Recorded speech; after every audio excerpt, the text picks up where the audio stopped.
बच्चों and welcome to study with Unique. आज हम पढ़ने जा रहे हैं स्पेसिफिक हीट कैपेसिटी। यह हमारा 5th चैप्टर जो कि हीट है बच्चों, उसी में का टॉपिक है। तो स्पेसिफिक हीट कैपेसिटी क्या है बच्चों? स्पेसिफिक हीट और स्पेसिफिक हीट कैपेसिटी, ये दो चीजें हम पढ़ने वाले इस लेक्चर में। अब सबसे पहले व्हाट इज स्पेसिफिक हीट, ये मैं आपको बताना चाहूंगा। सबसे पहले हम लोगों को स्पेसिफिक हीट से अवगत कराऊंगा, उसके बाद मैं आप लोगों को आगे बढ़ाऊंगा। ठीक है, तो स्पेसिफिक हीट क्या होता है? कुछ भी नहीं, देखो ऐसी हीट स्पेसिफिक हीट यानी ऐसी हीट जो हमें 1 डिग्री सेल्सियस, ठीक है, किसी भी 1 kg मास, मतलब देखो सपोज 1 kg मैंने कोई सब्सटेंस ले लिया, ठीक है, उसका टेम्परेचर मैं 14 डिग्री सेल्सियस से सपोज 15 डिग्री सेल्सियस कर रहा हूँ। ठीक है, तो अगर ये टेम्परेचर में कितना डिग्री चेंज आएगा? 1 डिग्री सेल्सियस का। कितना चेंज? 1 डिग्री सेल्सियस का। ये 1 डिग्री सेल्सियस का चेंज लाने में मुझे जितनी हीट रिक्वायर्ड हुई, ठीक है, इसे कहेंगे स्पेसिफिक हीट। ठीक है, मतलब अगर मैं टेक्सचुअल डेफिनेशन के हिसाब से आपको बताऊं तो the amount of heat energy required to raise the temperature of a unit mass, unit यानी 1 kg, ठीक है, of mass of a object by 1 degree Celsius. कितना? 1 degree Celsius is called the specific heat of that object. सीधी सी बात है, समझ गए? अब देखो सबसे इजी डेफिनेशन है ये, ठीक है, कोई इसमें जुगाड़ नहीं, कुछ नहीं, कुछ सोचना नहीं है ज्यादा, बस इतना सोचना है कि जब हम किसी भी एक सब्सटेंस को 1 kg लेंगे और उसे गर्म करेंगे तो उसका टेम्परेचर 1 डिग्री बढ़ने के लिए जितनी हीट देनी होगी, that heat is called as specific heat. समझ गए? उस ऑब्जेक्ट की बोल रहा हूं मैं, ठीक है, हर एक की अलग अलग होती है स्पेसिफिक हीट। कोई जल्दी गर्म हो जाता है, कोई नहीं होता। जैसे सपोज किसी को जल्दी गुस्सा आता है, किसी को नहीं होता। कोई बहुत शांत होता है, कोई जल्दी गर्म हो जाता है, मतलब गुस्सा ज्यादा आ जाता है उसे, ठीक है, जल्दी से। ये हर एक जो एलिमेंट है उसका अलग अलग है। ठीक है, समझ गए?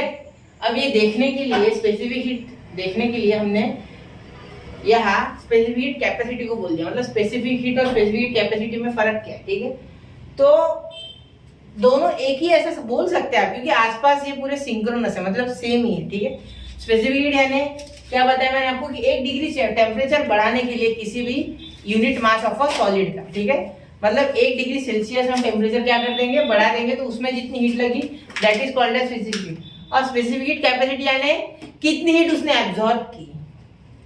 हमने तो हीट बराबर दी, लेकिन एब्जॉर्ब कितना कर सकता है वो। अब यहाँ आगे कंपैरिजन। स्पेसिफिक कैपेसिटी में हम क्या करेंगे? कंपैरिजन करेंगे इनके बीच में, एलिमेंट्स के बीच में, इसमें हो जाएगा कंपैरिजन।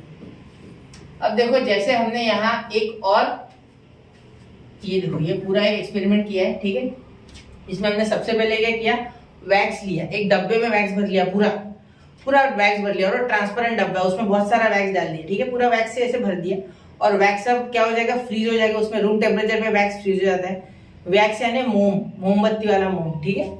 तो अब देखो उसमें कि हमने आयरन का एक बॉल लिया, एक कॉपर का लिया और लीड का लिया, डायरेक्ट डाल दिया। नहीं, देखो हमने उबलता हुआ पानी लिया। सपोज उबलता हुआ पानी में ज्यादा आसान है, उबलते हुए पानी में हमने ये तीनों बॉल छोड़ दिए, ठीक है, और सेम टेम्परेचर पे पानी था, उसमें तीनों बॉल छोड़ दिए। अब तीनों बॉल, सीधी सी बात है, हमने 10 मिनट के लिए सपोज रखे, तो टेम्परेचर तो तीनों में सेम होगा आपके हिसाब से, ठीक है, टेम्परेचर सेम होगा, क्योंकि वाटर के टेम्परेचर के हिसाब से इनको खुद का टेम्परेचर मैनिपुलेट करना होगा। लेकिन हर एक की जो खींचने की क्षमता रहेगी, हीट खींचने की क्षमता रहेगी, हीट अंदर स्टोर करने की क्षमता रहेगी, एब्जॉर्बिंग कैपेसिटी रहेगी, वो अलग अलग है। जैसे फॉर एग्जाम्पल सुनो, जैसे एक क्लास है, उसमें 10 बच्चे हैं, 4 बच्चे शार्प होते हैं, 6 बच्चे में से 3 बच्चे एवरेज और 3 बच्चे थोड़े डल होते हैं, तो उनको मेनली पढ़ाना होता है। 3 बच्चों को शार्प और एवरेज समझ जाते हैं, लेकिन डल बच्चों को पढ़ाना जरूरी है, ठीक है, या जो ध्यान नहीं देना चाहते पढ़ाई में, डल से ज्यादा। तो मैं आजकल वो डल बच्चे भी कौन से डल है, बहुत ही अच्छा गेम खेलते हो, वो गेम प्ले तो इतना अच्छा रहता है भाई कि बस। तो गेम प्ले जैसा कर रहे हैं वैसे ही यहाँ स्टडी प्ले करो, पढ़ाई करो, पढ़ते रहो, आगे बढ़ते रहो, समझ रहे ना? ठीक।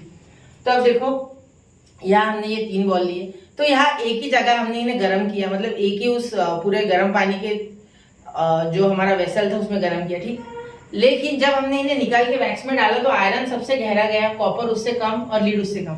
तो जिसके पास सबसे ज्यादा हीट थी वो था आयरन के पास सबसे ज्यादा हीट थी, उससे कम थी कॉपर के पास, और सबसे कम थी बेटा लीड के पास, क्योंकि जितनी हीट कम होंगी उतना कम मेल्ट कर पाएगा वैक्स को, क्योंकि वैक्स को हीट चाहिए मेल्ट होने के लिए, और हीट सबसे ज्यादा आयरन ने दी, कॉपर ने उससे कम और लीड ने सबसे कम। ऐसा है क्यों? क्योंकि हर एक की एब्जॉर्बिंग कैपेसिटी हीट की वो अलग अलग है। भले ही आप दो कितना भी, आप कितना भी दो, ठीक है, उसे समय लगेगा। मतलब लीड को समय लगेगा ज्यादा, कॉपर को उससे ज्यादा और आयरन को सबसे कम। समझ गए? मतलब लीड सबसे ज्यादा समय लेगा, कॉपर उससे कम और उससे भी कम लेगा आयरन। इसीलिए जनरली हम स्टील का यूज करते हैं घर में। स्टील में आयरन होता है, आपको पता होगा। आयरन मेन कंटेंट है स्टील में। स्टील एक अलॉय है, मैं मानता हूँ, कार्बन और स्टील का, कार्बन और आयरन का मिला के स्टील बनता है, ठीक है। लेकिन आयरन सबसे ज्यादा होता है, क्योंकि आयरन जनरली क्या होता है, बहुत ही अच्छे तरीके से हीट को कंडक्ट करता है। आप सीधे बोलो तो कंडक्टर है, बहुत ही अच्छा हीट का कंडक्टर है, ठीक है। जिससे कि गैस बचता है, हमारी एनर्जी बचती है, हीट एनर्जी, ठीक है। अगर आप इंडक्शन इस्तेमाल कर रहे हैं तो बुरा मत मानिए, इलेक्ट्रिकल एनर्जी बच रही है आपकी, ठीक है। बुरा मत मानिए, मतलब मैंने गैस बोला ना, इंडक्शन भी बोलना होगा, शायद कुछ लोग इंडक्शन इस्तेमाल करते हो, ठीक है। समझ गए? आ गया ध्यान में? मतलब स्पेसिफिक कैपेसिटी यानी दो कितना भी लेंगे हम, हमारी कैपेसिटी उतना, तो लीड की सबसे कम, कॉपर की उससे थोड़ी ज्यादा और सबसे ज्यादा आयरन की। समझ गए? क्यों स्टील के बर्तन है घर पे, वो भी समझ गए ज्यादातर, ठीक है, क्लियर। अब देखो स्पेसिफिक कैपेसिटी यानी सेम हीट देने पे जितने वो खींच पाए, ठीक है, उसे कहेंगे स्पेसिफिक हीट कैपेसिटी, ठीक है। अब ये स्पेसिफिक कैपेसिटी हम सी से डिनोट करते हैं। किससे? सी से, लेटर सी। क्या होता है? सी से, ठीक है। अब देखो तो ऐसा unit of specific capacity joule पर डिग्री सेल्सियस केजी। ऐसा क्यों? अब देखो मैं बताता हूँ क्या। आपको क्या करना है, आप क्या कर रहे हो, amount of heat energy required to raise the temperature by 1 degree Celsius of a unit mass of a solid. तो ये हो गई आपकी अमाउंट ऑफ हीट, ये हो गया आपका टेम्परेचर और ये हो गया आपका मास। मतलब टेम्परेचर और मास जो है वो किस पे डिपेंड करता है? हीट पे। इसलिए heat upon temperature upon mass, ठीक है। समझ गए? ये क्लियर है? अब यहाँ इसका सीजीएस यूनिट दिया हमें कैलोरी पर जूल, कैलोरी पर ग्राम डिग्री सेल्सियस, और यहाँ देखो कैलोरी पर ग्राम डिग्री सेल्सियस। ये 1 ग्राम की बात कर रहे हैं, ये ग्राम की बात कर रहे हैं, ठीक है, ये केजी की बात नहीं कर रहे, ठीक है। इसका सीजीएस यूनिट दिया। तो वाटर की कितनी है बच्चों? 1 है स्पेसिफिक हीट, ठीक है। और आयरन की कितनी है? 0.110, ठीक है। कॉपर की 0.095, सिल्वर की 0.56, मर्क्यूरी की 0.033, ठीक है। तो देखो आयरन की ज्यादा है स्पेसिफिक हीट, इसलिए इसने ज्यादा खींच लिया, ठीक है, हीट को, और कॉपर की कम है इसलिए इसने कम खींचा हीट को, ठीक है। और उससे सबसे कम लीड की तो यहाँ दी नहीं है, ठीक है। अब देखो जैसे जैसे ऊपर जाएंगे, यहाँ एक फॉर्मूला दिया है हमें, m into c into D. अब ये क्या है? जितनी स्पेसिफिक हीट ज्यादा उतनी हीट ज्यादा खींचेगा, सीधी सी बात है, ठीक है। समझ गए? स्पेसिफिक हीट ज्यादा तो हीट ज्यादा खींच लेगा। अब देखो यहाँ डेल टी यानी change in temperature, T2 minus T1, change in temperature. मतलब टेम्परेचर घटे या बढ़े उससे कोई लेन देन नहीं है, लेकिन फाइनल टेम्परेचर कोई ऐसा ही बोल सकता है, टी फाइनल टेम्परेचर, और टी आई यानी टी इनिशियल, ठीक है। जो पहले टेम्परेचर था और बाद में जो बना, तो बाद में बनने वाला टेम्परेचर माइनस पहले वाला temperature is equal to change in temperature, ठीक है। अब जरूरी नहीं है बढ़ेगा, हमेशा कम भी हो सकता है। एम यानी मास, कितना मास, ठीक है। तो mass into specific heat into change in temperature, ठीक है, यानी आप बोल सकते हो, ठीक है। देखो इन specific heat of an object is C, the mass of the object is m, if the temperature of the object is del T, then the heat energy absorbed by the object is mc into T। देखो मतलब heat energy क्या, Q absorb, आप बोल दो Q absorb, मतलब कितना उसने ये हीट एब्जॉर्ब किया, Q यानी हीट, Q यानी heat is equal to m into c into del T. मतलब जितना चेंज इन टेम्परेचर बढ़ेगा उतना उसका एब्जॉर्ब एनर्जी बढ़ेगा, जितना स्पेसिफिक हीट बढ़ेगा उतना एब्जॉर्ब एनर्जी बढ़ेगा, जितना मास बढ़ेगा उतना उसका एब्जॉर्ब एनर्जी बढ़ जाएगा, क्योंकि मास के साथ हीट भी ज्यादा एब्जॉर्ब करेंगे, क्योंकि ज्यादा एरिया बढ़ जाएगा तो ज्यादा हीट को एब्जॉर्ब कर लेंगे, ठीक है। समझ गए ना? आए ध्यान में? चलो अब देखो, in the same way specific heat of an object is C, the mass of the object is m, and if the temperature of the object is decreased by del T, then the heat energy lost के लिए भी Q lost के लिए भी same. ऐसा क्यों sir? Lost के लिए भी वो, अरे लॉस्ट में टेम्परेचर नेगेटिव हो जाएगा तो इसे नेगेटिव बोल देंगे, इसलिए नेगेटिव, क्योंकि जो T2 है, जो फाइनल टेम्परेचर है, वो अगर बड़ा है T इनिशियल से तो यहाँ एब्जॉर्ब हो गई एनर्जी, ठीक है, एब्जॉर्ब का केस है ये। और अगर सीधी सी बात है ना, टेम्परेचर बढ़ रहा है मतलब एब्जॉर्ब हो रही है एनर्जी, और अगर ये लॉस्ट करता है एनर्जी को लॉस करता है, लूज करता है, सीधी बात एनर्जी को लूज करता है, हीट एनर्जी को, तो T final is less than T initial, ठीक है, T final less than T initial. मतलब अगर बच्चों इनिशियल टेम्परेचर ज्यादा है और फाइनल टेम्परेचर कम है, मतलब हीट छोड़ रहा है, सीधी सी बात है, ठीक है।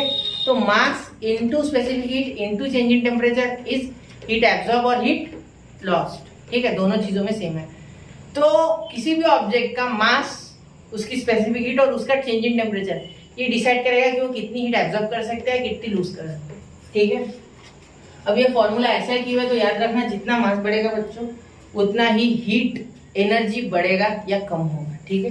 क्योंकि हमने ऑलरेडी पढ़ रखा है कि जो हीट होता है वो ज्यादा, अगर दो क्वांटिटी जितनी बढ़ती है, मास जितना बढ़ता है, ठीक है, क्वांटिटी जितनी बढ़ती है, मास जितना बढ़ता है, उतना हीट एनर्जी ज्यादा होता है उसी टेम्परेचर के लिए। जैसे मैं आपको बोलूँ 1 किलो 1 किलो हमने गर्म किया पानी और फिर 2 किलो पानी गर्म किया, ठीक है, तो 2 किलो पानी में सेम टेम्परेचर है और 1 किलो वाले में भी सेम टेम्परेचर, मतलब 20-20 डिग्री। तो 20 डिग्री 2 किलो का है माना मैंने, लेकिन उसमें हीट ज्यादा है क्योंकि उसमें number of molecules of H2O ज्यादा है, ठीक है, और वही दूसरे वाले में कम है, ठीक है, समझ गया ना। दूसरे वाले में क्या है, कम है 1 kg में, क्योंकि उसमें का मास कम है ना, ठीक है। तो मास पे डिपेंड करती है। दूसरी चीज स्पेसिफिक हीट पे तो डिपेंड करता है 100%, क्योंकि 1 डिग्री सेल्सियस बढ़ाने के लिए जितनी वो हीट खींचेगा, ठीक है, जितना अच्छे से वो गर्म होगा, ठीक है, उतनी ही हीट में उसे हम कहेंगे, मतलब वरना कभी कभी हीट रिजेक्ट कर देगा, वो लेगा ही नहीं, हीट को रिजेक्ट कर देगा। जो हीट ज्यादा रिजेक्ट करेगा उसकी जो स्पेसिफिक हीट कैपेसिटी है वो घट जाएगी, और जो हीट ज्यादा एक्सेप्ट करेगा उसकी स्पेसिफिक हीट कैपेसिटी क्या हो जाएगी, बढ़ जाएगी। जैसे सोचो, specific heat capacity is the amount of heat required to raise the temperature of any substance by 1 degree Celsius, ठीक है। तो सोचो अब 1 डिग्री सेल्सियस में हमें टेम्परेचर बढ़ाना है, मतलब हीट भी बढ़ाना है, ठीक है। तो ज्यादा अगर दे देंगे, ज्यादा हीट दे रहे फिर भी गर्म ही नहीं हो रहा, उसका टेम्परेचर बढ़ ही नहीं रहा, मतलब वो हीट को रिजेक्ट कर रहा है। और अगर जल्दी से खींच ले रहा है हीट को, तो इसका मतलब उसका टेम्परेचर बढ़ जाएगा जल्दी और हीट को रिजेक्ट नहीं करेगा, एक्सेप्ट कर रहा है, ठीक है, समझ गए, क्लियर। अब ये स्पेसिफिक हीट का कंसेप्ट मेन, ठीक है, याद देखो। इसलिए आयरन की स्पेसिफिक हीट क्या है, 0.110 और कॉपर की 0.095। तो कॉपर की कम आयरन से, मतलब जितनी स्पेसिफिक हीट कैपेसिटी बढ़ेगी उतने ही आपकी जो एब्जॉर्बिंग कैपेसिटी है हीट की वो बढ़ती जाएगी, समझ गए, क्लियर। अब इस चीज को और 2-4 बार सुन के खुद के दिमाग में सोचो, ठीक है। जैसे देखो आयरन की स्पेसिफिक हीट कैपेसिटी ज्यादा है, ठीक है, स्पेसिफिक हीट ज्यादा है, सीधी सी बात है। तो देखो स्पेसिफिक हीट ज्यादा होने के कारण हम क्या बोल सकते हैं कि इसकी जो हीट एब्जॉर्ब करने की क्षमता है वो ज्यादा है एज कम्पेयर टू कॉपर, ठीक है। तो 1 डिग्री सेल्सियस जल्दी चेंज हो जाएगा, ज्यादा हीट रिजेक्ट नहीं करेगा। लेकिन उसी केस में जो हमारा कॉपर है वो हीट रिजेक्शन के कारण वो कम, उसी टाइम में कम एनर्जी एब्जॉर्ब कर पाएगा, ठीक है, जिस कारण से देगा भी कम। तो इसीलिए इसकी जो स्पेसिफिक हीट है वो हमने क्या लिए, कम लिए। तो यहाँ क्यू एब्जॉर्ब अगर हम सेम टाइम के लिए आयरन और कॉपर का निकाले एक सेम हीट सोर्स के साथ, तो क्या हो जाएगा कि कॉपर की जो हीट एब्जॉर्ब्ड है वो क्या हो जाएगी, कम आ जाएगी, और आयरन की ज्यादा हो जाएगी। क्योंकि यहाँ टेम्परेचर भले ही सेम हो, मास भले ही दोनों का सेम हो, लेकिन यहाँ एक चीज का प्रॉब्लम है कि वो स्पेसिफिक हीट आयरन की ज्यादा है, ठीक है। लेकिन हमें अगर ये चीज कॉम्पेंसेट करनी है तो शायद हम कॉपर का मास बढ़ा देंगे, तो मास बढ़ाने से ऑटोमेटिकली क्यू एब्जॉर्ब सेम हो जाएगा, क्योंकि m into c into T, कुछ तो एडजस्टमेंट करना पड़ेगा ना दोनों को इक्वल लाने के लिए। समझ रहे हो मैंने अभी क्या बोला, ये अच्छे से एक बार और सुनना, ठीक है, तो आपको समझ जाएगा। अब हीट एक्सचेंज, अब हीट एक्सचेंज का प्रिंसिपल क्या है, अब ये है ना, ये काल्पनिक चीज है जो हम पढ़ने जा रहे हैं अभी, ये काल्पनिक है। कैसे मैं बताता हूँ, देखो रियल लाइफ में क्या होता है, कहीं ना कहीं हीट हमारी क्या होती है, लूज हो जाती है एटमॉस्फेयर में। मतलब हम चाय ठंडी हो जाती है, ठीक है। देखो अगर हम क्या करते हैं, नींबू पानी रखते हैं, नींबू पानी ठंडा होता है तो थोड़ी देर में गर्म हो जाता है, हम चाय रखते हैं थोड़ी देर में ठंडी हो जाती है। इसका मीनिंग क्या है कि जो हीट है वो टेम्परेचर एनी टाइम, जो हीट है वो एटमॉस्फेयर में एनी टाइम डेसिपेट हो रही है, ठीक है। और अगर किसी का टेम्परेचर कम है तो उस पर एटमॉस्फेरिक जो हीट है वो अटैक कर रही है, उसका टेम्परेचर बढ़ा देगी। जैसे नींबू पानी का टेम्परेचर बढ़ा दिया और चाय का टेम्परेचर घटा दिया। ठीक है, समझ गया ना। तो यहाँ क्या होता है, यहाँ इन्होंने बोला है कि यहाँ हीट रेजिस्टेंट मटेरियल का बॉक्स है। मतलब सीधे सीधे बोलूं तो यहाँ हमारा थर्मास है, थर्मोस या थर्मास जो भी आप बोलो। ठीक है, या आप बोलो थर्मोफ्लास्क, थर्मोफ्लास्क जो कि आप जो आपका हॉस्पिटल होता है उसमें चाय लेके जाते हैं पेशेंट के लिए और उनके साथ वाले जो लोग होते हैं उनके लिए। ठीक है, समझ रहे हो ना। ठीक है, उनके अटेंडेंट। अब थर्मोफ्लास्क और थर्मोस जो भी आप बोलते हो, थर्मो ये हटा ही देता है। तो आपने देखा होगा कि कंपनियां क्लेम करती है कि 24 घंटे तक गर्म रहेगा या 24 घंटे तक ठंडा रहेगा। इतना तो कोई रखता ही नहीं बोलना, 24 घंटे तक 2-3 घंटे का काम होता है। ठीक है, अब देखो हीट रेजिस्टेंट बॉक्स है ऐसा बॉक्स जिसमें किसी भी तरीके का कोई भी बाहरी हीट नहीं आएगी या हीट अंदर से बाहर जाएगी। ठीक है, समझ गए। मतलब इसके अंदर अगर मैं 2 ऑब्जेक्ट रख दूं तो वो एक दूसरे को हीट देंगी या लेंगी। मतलब हॉट ऑब्जेक्ट हीट देगी और कोल्ड ऑब्जेक्ट हीट लेंगी। ठीक है, तो कोल्ड ऑब्जेक्ट और हॉट ऑब्जेक्ट कुछ देर बाद हीट इक्विलिब्रियम में आ जाएंगे, मतलब दोनों के पास सेम हीट हो जाएंगी, जिसके कारण हम ट्रांसफर ऑफ हीट बंद कर देंगे। ठीक है, समझ गए। तो देखो यहाँ क्या हो गया कि ये हीट रेजिस्टेंस बॉक्स के अंदर ये जब किया तो इसमें कोई भी इन्वायरमेंटल इशू नहीं है, मतलब इन्वायरमेंट का कोई भी रोल नहीं है। जो भी रोल है वो इन दोनों का ही है। ठीक है, अब जैसे आपको एग्जांपल दूं मैं, सपोज तो देख लो आप, ये थर्मोफ्लास्क में होता है और आप देखते होंगे कि आप दूध डेयरी में कभी गए हो तो उसका जो फ्रीजर होता है वो भी इस तरीके से ही काम करता है, ऐसा आप बोल सकते हैं। ठीक है, क्योंकि क्या होता है आपके यहाँ का फ्रिज भी, ठीक है, उसमें क्या होता है कि फ्रिज बहुत ऐसे हेवी सा होता है। हेवी मतलब ऐसे थोड़ा थिक होता है, थिक उसकी वॉल होती है। क्यों? क्योंकि उसके अंदर थर्मोकॉल भी भरा होता है, उसके अंदर और कोई इंसुलेटिंग मटेरियल भी डाल सकते हैं, कॉटन भी डाल सकते हैं, जो भी चीज हीट को रोकती है, हीट को बाहर नहीं जाने देती। जैसे आप कब ये बन जाते पता है, आप सर्दियों में जब जैकेट पहन लेते ना, जैकेट, तो जैकेट से हीट आपके बॉडी की बाहर नहीं जाती। तो हीट रेजिस्टेंस हीट को रोकने के लिए तो पहना है ना आपने, तो आप भी इसी तरीके से काम करोगे, अंदर की हीट बाहर नहीं जाने दे रहे, आप आइसोलेट कर ले रहे खुद को अंदर। मतलब वो जैकेट के अंदर जब आप जैकेट पहन रहे या कोई भी आप उलन वियर पहन रहे जो कि ठंडी में काम में आता है, तो सीधी सी बात है कि आप अपने बॉडी की हीट को कंजर्व करना चाहते, उसको बाहर जाने नहीं देना चाहते। समझ गए। तो heat energy lost by the cold object is equal to heat energy gained by the heat energy lost by the hot object is equal to heat energy gained by the cold object. Hot object cold object को क्या दे रही है? Heat दे रही है। This is called as principle of heat exchange, जिसे कहा जाता है प्रिंसिपल ऑफ हीट एक्सचेंज। समझ गए? क्लियर। तो अब हम measurement of specific heat and calorimeter ये हम अगले लेक्चर में देखेंगे बच्चों अच्छे से।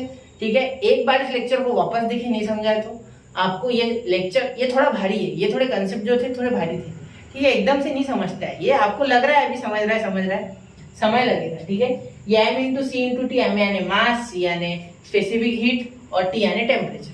ठीक है, चेंज इन टेम्परेचर। ठीक है, तो देखो अगर हीट लॉस्ट होती है बच्चों, अगर हीट क्या होती है? लॉस होती है, तो फाइनल टेम्परेचर हमेशा कम रहेगा, इनिशियल ज्यादा रहेगा।